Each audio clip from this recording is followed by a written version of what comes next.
My name is Dr. Douglas Hersh. I'm Dean of Educational Programs at Santa Barbara City College, and I'm very pleased to be part of the MEET conference to talk to you about not only the cognitive aspects of learning, but the affective aspects of learning, and how CCC Confer helps us with that. Specifically, when I think about technology, there's so much technology out there that we have to be very judicious in its use. Why? Because it's a lot to learn. And it's not only faculty that need to learn it to use it, but it's students that need to learn it to use it. So we have to be very careful when we look at technology and ask the question, does it set people apart or does it bring people together? And for me, that's my litmus. And we also have the issues that are often brought up of the fact that you've got digital natives and digital immigrants, a term coined by Prensky to talk about people who grew up with this stuff versus those who didn't. And I can tell you, I'm not afraid to say it, I'm 52 years old, I'm a digital immigrant. I didn't grow up with this stuff. I did my senior paper in college on an IBM Selectric, and if anybody has ever typed on one of those things, it's like working on a Flintrop organ. It's great, you feel like you're really writing something, but it's a very different experience than using a computer and a word processor. So times are a-changing. A little bit about me. My grandfather came from Hungary and somehow became a Hollywood producer. He was one of the producers of Copacabana.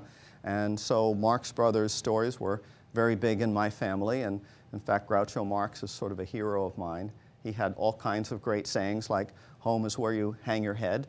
My father was a documentary filmmaker. And interestingly, my mother was an educational administrator.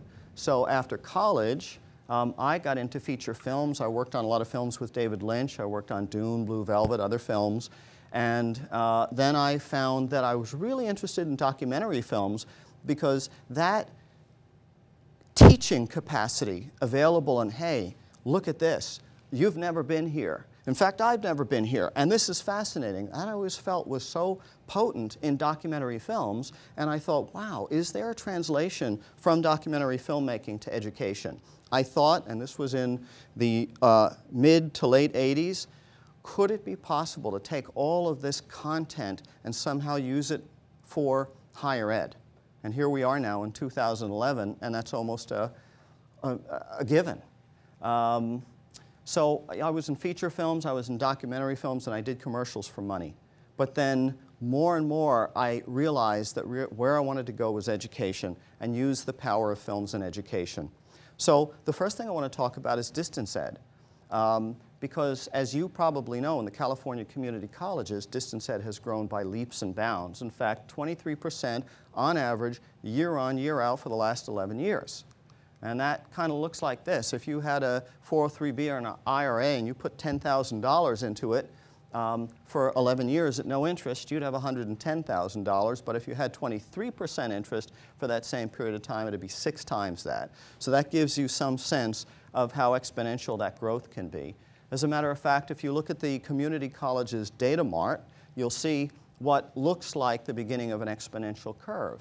And what I think is equally important is if you start mining the data at the data mart and you look at the kinds of things that some of the senior administrators will say, well, you know, distance education, I suppose, but it's not as good as being in a classroom. And the students drop out. There's a big problem with dropout. And the students don't do as well. Well, actually, this is from the California Community College's data mart, and we can see that in terms of retention rates, it's almost statistically insignificant. And similarly, in terms of success rates, it's even smaller. So what's happening? Something's changing. Distance education is getting better. And I think it's getting better because we're using technologies now that make it more accessible for learners. And the technologies that are critically important are those that bridge people, that bring them together, that give them the opportunity to talk, that makes it less formal. It's very much like the age we're in. I mean, I grew up in an age of Hollywood movies, but now we're in an age of YouTube movies. And for something to be authentic, it doesn't look as good. So in a sense, we're in a time of reality where people are really wanting to do this stuff and everybody wants to participate. At Santa Barbara City College, as a matter of fact, our distance education program has grown so much that we are now 25% of our credit programs are online. 25%, more than 25% of our students, let me put it that way, are distance education students. So that's a pretty tremendous growth. In fact, that's why we had to write a substantive change report, because it did change to some degree the mode of delivery and the nature of the constituency that was served. Because, of course, when you talk about a community college and we're supposed to appeal to the community, who's your community online? It's whoever comes to you, right? Whoever is interested. Well, but we still have to fight the old fight.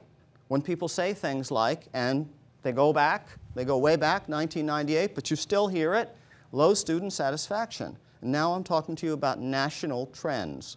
Students are not happy with their online classes. Dissatisfaction with the learning environment is the reason why almost half of the students drop out. Low class completion rates, 10 to 20% higher attrition rates in online classes nationally than in face-to-face classes. Now, that may not be the case for some of your classes. That may not be the case in the California community colleges, but that is a national concern.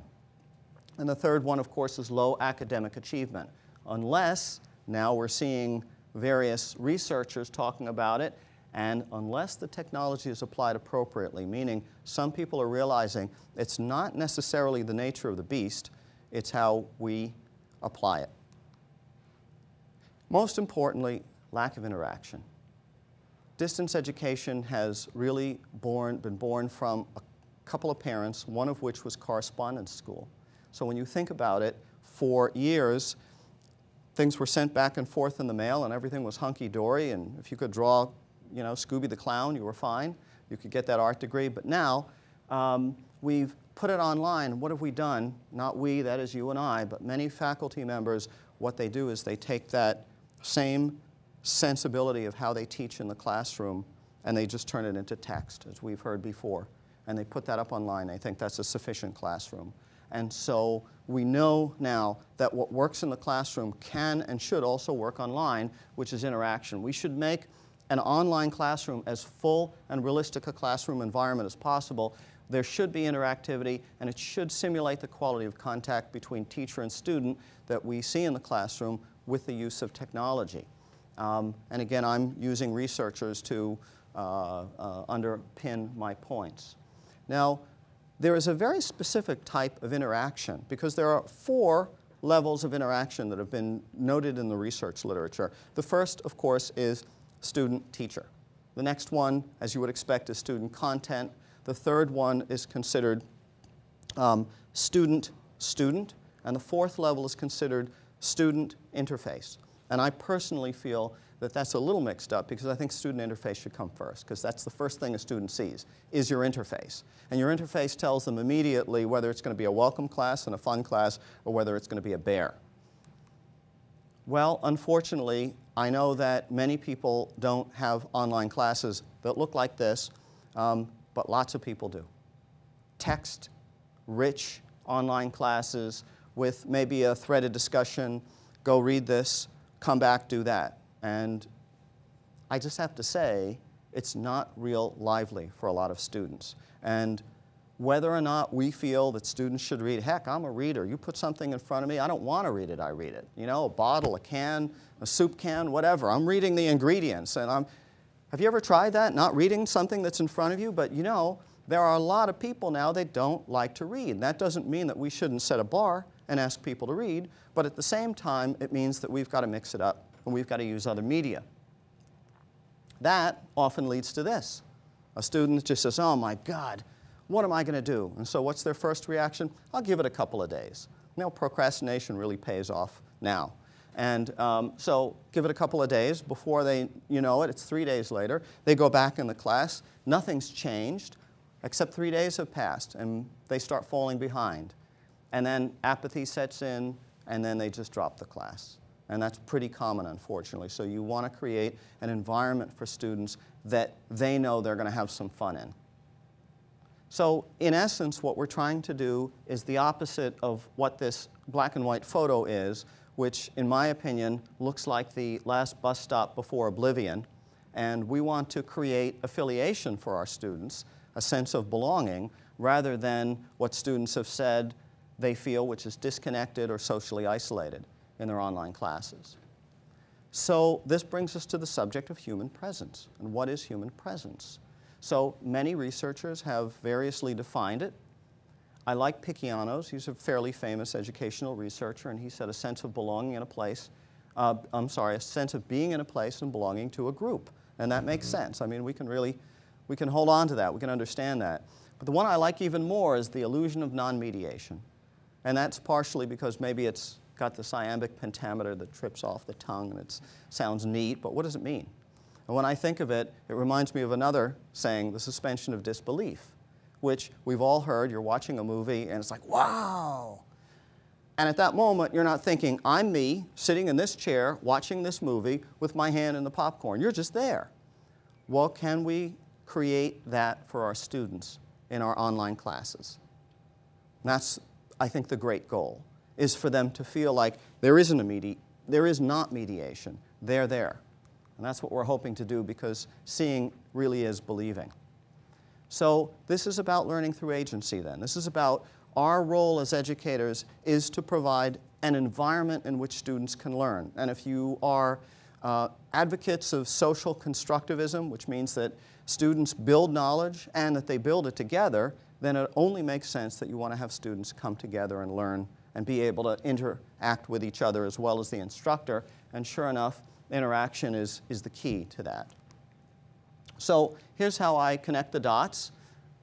We want to have higher levels of engagement through interaction and hopefully a sense of human presence, which was my theory when I started with this, create higher levels of student satisfaction, which would in turn lead to higher class completion rates and higher levels of academic success. Well, that's all theory.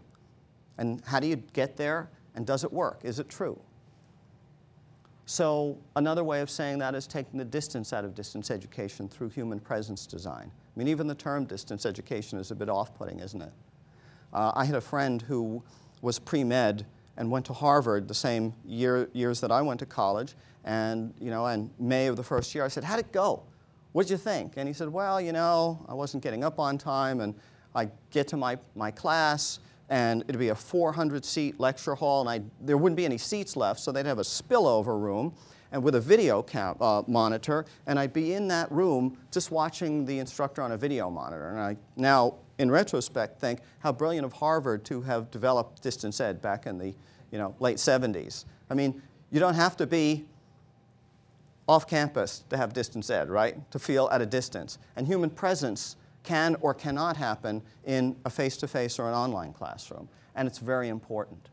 Well, if you want to create some sort of a new system, a new platform for learning online, how are you going to do it? Because most of this stuff is locked down by proprietary vendors. And you know that if you're going to make something, you're going to need to get at source code. And that is what brings open source in. The promise of open source is better quality, higher reliability, more flexibility, lower cost, and an end to predatory vendor lock-in. Thomas Friedman, the author of The World is Flat, I'm sure many of you read that. Software should be free and available to all, but that was, he wrote that in 2005. So once you have your mind set on open source, then you need a learning management system, and many of the people who are involved in this field know that a learning management system, what it is, but the point is that even a learning management system can be open source. Many people say, well, you can't have something of that magnitude, an enterprise level system being open source, but in fact there are many other people that say, now wait a minute, it can be more reliable because you've got so many people continuously developing it. And it could be, in fact, even more cost effective, which is why Santa Barbara City College decided to go with Moodle. Now, how many people are familiar with Moodle? And how many people know what it stands for? Modular Object-Oriented Dynamic Learning Environment. Yes, that's a mouthful. But what is even more of a mouthful and even more interesting to me is that it started as a PhD thesis by this person, Martin Dougiamas, and he said, well, I need some shell or something that I can make it in and kind of have it there so I can go back to it. And that's how he built Moodle, and his PhD thesis is still sitting in the first Moodle shell. He never finished it. because Moodle took off and he went in that direction. So you can access that. Now Moodle's pretty big around the world. So then once you say, oh, okay, I have a concept for a new platform for learning, but what do I want to do with it? So the idea is all of the great Web 2.0 stuff that so many of our students are already involved in outside of school. And unfortunately, many instructors tell them, close your laptops, turn off your phones when you get into my classroom. I don't want those things competing. Well, they shouldn't be enemies, they should be friends. And they can help us teach and help students learn. And this is just a tag cloud. You've probably seen it before, and it gives you some ideas of what Web 2.0 is about. And for those who are less familiar with it, here are some companies that do Web 2.0 kinds of things, and I'm talking about tools and processes. And you know, there's probably a few people now who are unfamiliar with YouTube, Wikipedia, or Pandora, or some of these applications. So our thought was, if we are going to create a ubiquitous learning environment, these are the kinds of tools that we wanted. We wanted streaming media, voice over internet protocol, voice boards, desktop sharing, you name it. We wanted to somehow integrate together all of these things so that you get the full experience of learning. Obviously, CCC Confer became a very important aspect of that. This is an image of the first that we created. Basically, it's a learning environment created on a Moodle platform. And what you have in the upper left-hand corner is a Skype integration for office hours and for students to communicate. I think we all know now that Skype, you can do multicasting with Skype. So you can have 3, 4, 5 people in at once. Sounds like a study group to me. But we have a lot of faculty using Skype for their office hours. In the center of the screen, what you see, of course, is a still image of a video. And what our faculty at SBCC do very commonly now is short videos at the beginning of every module. If you look here, there's modules from week 1 to week 16, and they might say something like, hey, I'm so-and-so, welcome back. This is module 3. Last week we did this. Next week we're going to do that. And this week we're going to focus on this. So that's scaffolding, and they're brief. And then they have a lot of brief videos, 3 to 5 minute videos, and they're all embedded. And so a student can just choose them. A whiteboard area for any lecture or other notes. Over here, this is the Elluminate integration, which I'm going to talk about specifically. We also integrated Wimba Voice so that the voice boards are not just type this, type back and forth, but actually the instructor can say, hey, what did you think about, and I'm going to leave that blank, some current event issue, some issue, and then the student can reply in their own voice, and then another student can reply to them, and another student can reply to them, and then somebody can reply to the teacher, and what you have is an asynchronous conversation that builds over the period of time of the module. Some people have said to me, well, you can't really have an asynchronous conversation. Nobody has asynchronous conversations. It doesn't make any sense. And I said, well, have you ever played phone tag? You know, or done email? I mean, we do asynchronous conversations. And it turns out that, I'm not going to say it's unanimous, I'm not going to say that 100%, but most of the students like this. Why? Because they like hearing other people's voices, they like seeing the little pictures or icons or avatars of the other students so they get to know who's who, and they like being able to speak in their own voice. And I would also add that training students to extend their digital footprint, to extend their footprint online, to be able to speak publicly, to be able to speak well and represent themselves well online has become a very important attribute now. And so this is a good training. What's nice about it is that we can also add the text. So we have both voice and text. This is the course microblog, which is really nothing more than a Twitter feed. And so the nice thing about that is if a student has decided to follow the class, then they can choose to get that information either on their phone or on their email. But if they don't follow that Twitter feed, it all goes in the course microblog, so it's there. Over to the left, we've embedded student services, because one of the things that we've learned is that many of our distance education students feel like they're second-class citizens. They're paying the same amount of money, but they're not getting the same student services. And one student service that's really critical to them that they often don't know that they have and can't get is student technology support. So you're in an online learning platform, doesn't matter what, Blackboard, Moodle, Sakai, you name it, and you're stuck, you should very easily be able to scroll to student technology support, click on that, and have 5 to 7 different ways of contacting them. Phone, email, Skype, help desk ticket, chat, you name it. And so these tools are readily available to our students. And then finally, as another tool, Rate This module. It's a basic rating engine that you've seen on, let's say, Amazon.com. But what's nice about it is the student rather, sees blank stars, and the student can choose how many stars out of 5 stars they think that presentation, or I'm sorry, that module is. And then they can add to that qualitative information. This was a great module, I really liked that video, whatever. Then what the instructor sees is an aggregate. So overall, they might see that that module for that group of students was a 3.5 or a 4, and then they have all of the comments anonymously. And so it allows for continuous improvement. Well, I thought this was a neat tool, but I would say about 50% of the instructors who use the human presence learning environment don't use this tool because they're a little threatened by it. And so one of the nice things about this whole environment is it's all widgetized. If you don't like something, just click the X. It's gone, and you can add a new tool if you want, and you can move things around. The only thing that we've locked down is student services because we want students to have a consistent experience. I'm sure you're all familiar with the statistics about what the most prevalent or common reason why students don't succeed in their classes, whether they're face-to-face or online, and that's disorientation. So I think that anything that we can do to help orient the students, at the risk of course, of limiting anybody's creativity, anything that we can do to help students feel comfortable and oriented, the better. What we found in the first semester that we used this system, we found that there was a 9.3% difference in student satisfaction. And remember, my hypothesis is that student satisfaction is everything. So if they're satisfied, they're going to stay in the class longer. And if they stay in the class longer, they'll probably do better. We found a 5.1% difference in class completion rates, and we found a 9.4% difference in academic success. And I'm talking about standard treated, untreated group and comparison. But more importantly, regression analysis showed that there was a very strong correlation between student satisfaction and students completing the class and students being academically successful. So it really all goes back to a happy student, and that's what we want.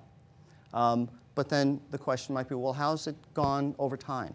Because we converted to this system in 2009. So you could see that our completion rates crept up by 1%, maybe 2% when we converted. And then after we converted, they jumped up by 3%. So I think we see a trend of increasing acceleration of class completion rates through this. Now, this has led to a lot of discussion about something called Pedagogy 2.0, which is applying Web 2.0 to teaching.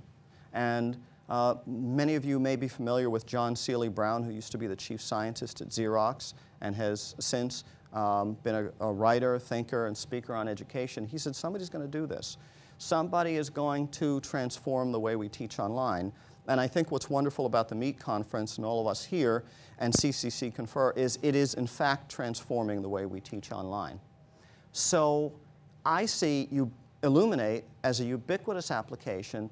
We use it at Santa Barbara City College for everything that we do. For classroom-based instructors, I'm going to show you in a little while, we have some instructors, including one, Ray Bowman, who I'm going to introduce to you, who is unable to get guest speakers to come physically, either because they're on the other side of the globe or they just don't have time because they're very busy. And what he does is he'll set up a microphone in the center of the class like a town hall meeting, and he'll bring in his guest speaker through Elluminate, and the students can actually interact with the guest speaker. And the guest speaker could be, of course, wherever they are. And so that's really nice because that gives you the opportunity to hear from professionals that you might not otherwise hear. The other thing is that I want you to think about this. So much of what is done in a classroom, so much of the time that's spent in the classroom is spent teaching people skills. You know, how do you do this? 1, 2, 3, or whatever it is. There are certain bread and butter things that students need to learn before they can get to the level of doing higher level critical thinking. Well, why not provide all of those materials to students, even if it's a physical classroom, through a learning management system online? They can engage in all that stuff online. Then when they come into class, it's not about showing them how to do A, B, and C, because you've already produced a video or you have an Elluminate session for that, but rather the time in class is spent for high-touch stuff. Hey, how do I do this? I got that, but I had a little trouble with this. And so it increases that. And I really do believe in the halo effect of individualized instruction. And it gets hard when you have 30-plus students in a class. So some of that is moving the bread and butter online. What we do at Santa Barbara City College when we created the Human Presence Learning System is that we integrated it also with some of our enterprise-level tools at Santa Barbara City College, like Banner, which is a student information system, so that every faculty member for every class and every section has a shell, an online learning shell through this. And originally we had very sort of viral adoption of these tools for our distance education faculty that have been waiting for this stuff. But what's very interesting is that now that about 150 fully online faculty have learned this, now it's all the other faculty that want to learn it, because how they can use the learning management system to enhance their face-to-face classes. Online, we use Elluminate for synchronous instruction, of course, but because it can be recorded, we use it for asynchronous instruction. We use it for faculty tutoring. And we're experimenting now with the use of peer-to-peer instruction with Elluminate and creating study groups in Elluminate. I mentioned Ray Bowman before, who is the in charge of the Ventura County's Economic Development Collaborative. He's the director of the Get Trade program, and he teaches numerous courses for us at Santa Barbara City College and is a very potent Elluminate user. And if I can, I'm going to try to play a little video of Ray talking about how he uses Elluminate, because rather than hear it from me, you probably want to hear it from the horse's mouth. Hello, my name is Ray Bowman. I'm a professor at Santa Barbara City College. I teach 3 courses. I teach an Import-Export Basics course, a Trade Finance course, and a Supply Chain Logistics course. My Supply Chain Logistics course and my Trade Finance course are given exclusively online through our Moodle platform. One of the things I've learned about going from the traditional classroom to the online classroom is the importance of giving students plenty of options to self-direct and self-teach. Now, self-direction, self-teaching is important in the traditional classroom, but it's especially important in the online classroom. The good news is there's plenty of technologies that are available to you to enhance those learning options. So to give you an example, here's my Trade Finance course. And one of the technologies I use is picture-on-picture. So this is how I deliver my lecture content for each week's lesson. Another technology I integrate is the ability to include links within the classroom lesson material. So here is a classroom discussion, and I've integrated a link to a website that they can go review this industry website and then go back and answer their discussion questions. Downloaded on this desktop the wrong version. That's why it doesn't look so good. And I'm going to just come up to the part where he talks about Elluminate. Once you get into the Moodle shell, turn on the editing tab. So right now I have my editing tab already turned on. And that editing tab will bring in several features that allow you to organize, edit, and add features to your Moodle site. So if you go to the Activity tab, you can select Elluminate and set up an Elluminate session. When you click on this, this will bring up a window. In that window, you put a description of your course, the course title, and when you want the session to start and end, and who you want to invite. Once that happens, then through a couple downloads, you will then be taken to the course environment or the classroom environment for Elluminate. So here, I have an Elluminate classroom. One of the things that Elluminate lets you do is set up text boxes. So again, you can type into this text box. You can write onto this whiteboard screen. You can bring in videos. You can bring in photos.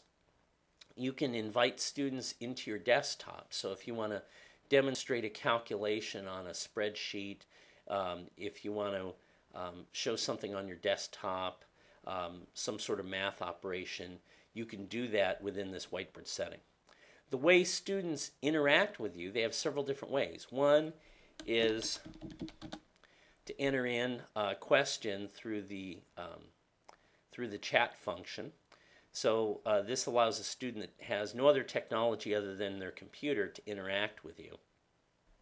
The other way students can interact with you is through microphones attached to their computer, as well as cameras attached to their computer. These technologies are fairly low cost, and they're usually integrated into many laptops. So a lot of students will already have this capability. And this allows the students to talk to me directly online, as well as through the camera. So you can have a lot of different interaction. Now, some of the ways I use Elluminate is I'll use it for tutoring sessions, one-on-one, if I have a student with some questions.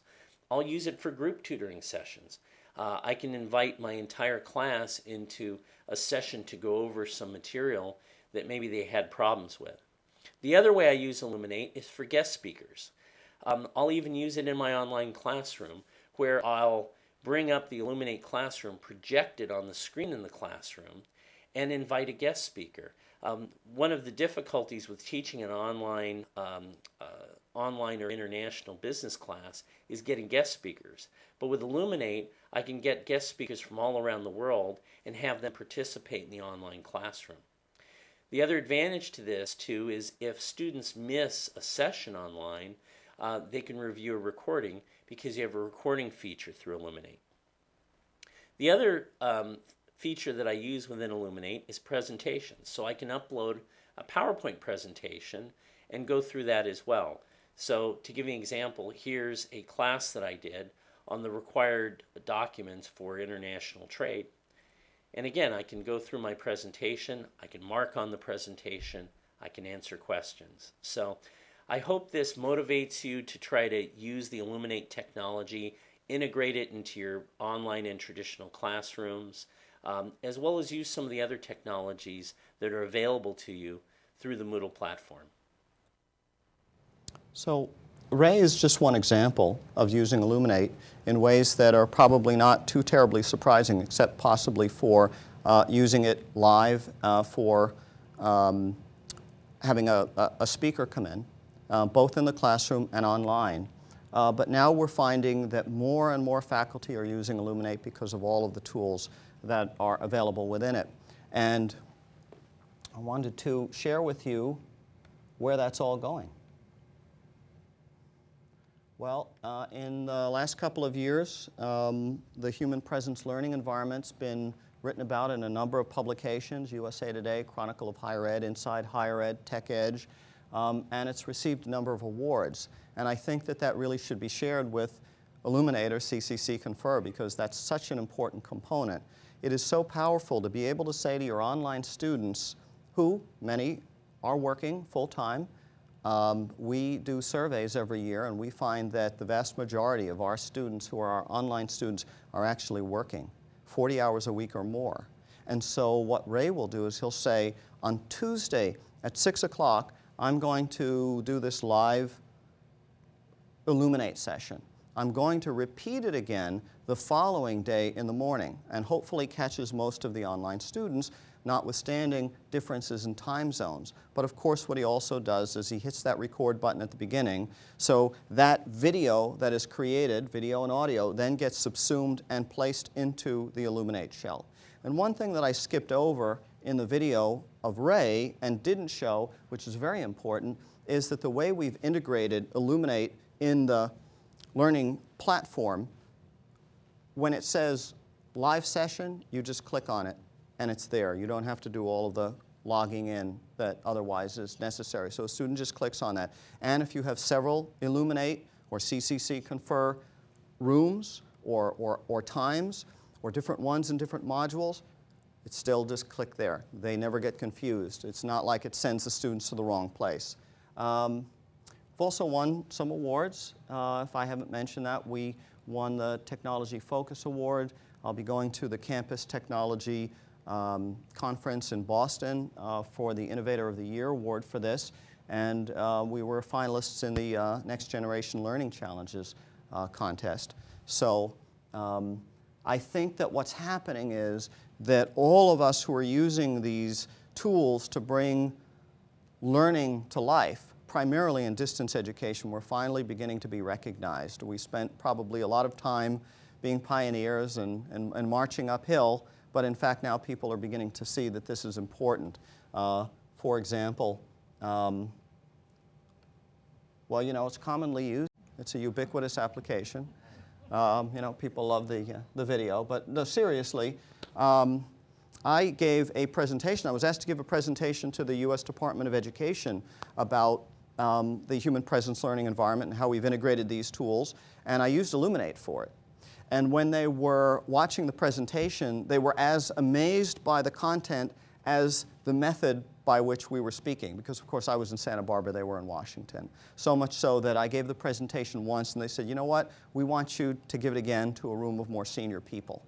And why is that important? Because we want to get, I would say, policymakers to be focused on these kinds of things in distance education. Specifically, if you have read the National Education Technology Plan for 2010, which is the most recent one, they talk about applying the advanced technologies that are used in our daily personal and professional lives for education. So they're really talking about what I talked about earlier, which is we've got all this stuff out there. Why don't we use it for teaching and learning instead of consider it some sort of an enemy? And, you know, Confer is an excellent example of that. Well, now you've probably read that the Department of Education is talking about an R&D wing called ARPA Ed. And ARPA Ed is basically the education version of DARPA. And their thought is, what about this stuff? Directed development of advanced technologies that help teaching and learning. And that's what they want to do. They want to put $50 million aside to work with people who have technology that seems to work in a small environment and see if that can be capitalized in a larger environment. So I think all of us who are using CCC Confer, all of us who are teaching online using human presence, all of us who are embedding this in our face-to-face classes, and all of us who realize, you know what, it doesn't really matter. Teaching and learning is teaching and learning. Sure, there are modal differences, but the reality is they're not as different as we used to think. And so instead of putting a fully online class over here, a fully classroom-based environment over here, hybrid here, then you've got your web-enhanced face-to-face over here. If you use a learning management system that has all the tools, not only can you deliver that great course, which is like a pedagogical work of art, and develop these reusable learning environments once, or you occasionally tweak them, of course, but they're not just limited to your online course. They span everything you do. And what we found at Santa Barbara City College is that the use of tools like CCC Confer have been the sea change environment for teaching and learning.